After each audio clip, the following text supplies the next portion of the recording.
Hello everyone, welcome to Small World Car.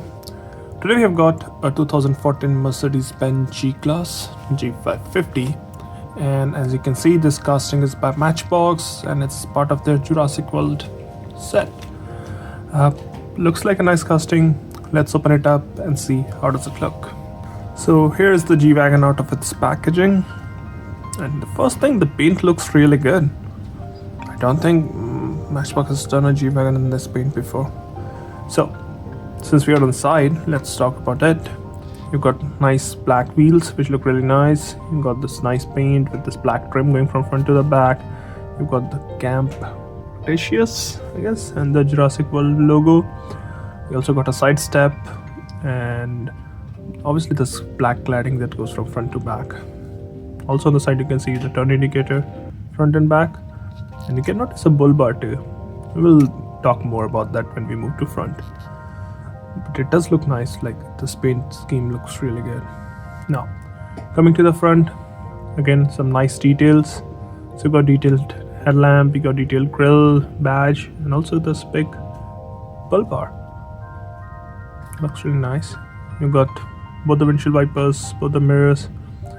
These lights are not detailed. I don't know if those are turn indicators or others are like running lights, but they are not detailed. Apart from that, you have the very classic G Wagon shape here.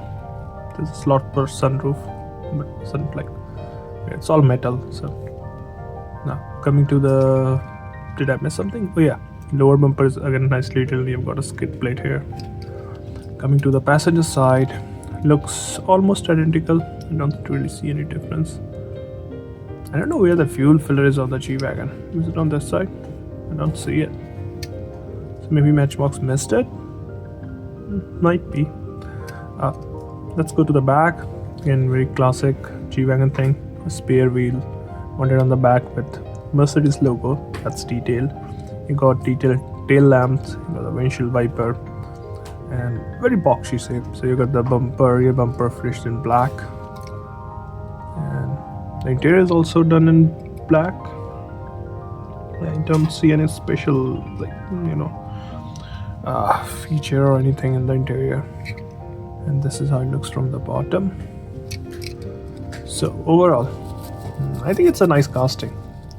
It looks really good, looks really nice. The paint is good and makes a good addition to the set. Even if you're not like a fan of Jurassic World, even without that you will like this casting. It's a good casting. Well, those are my thoughts. Thank you for watching. Have a good day.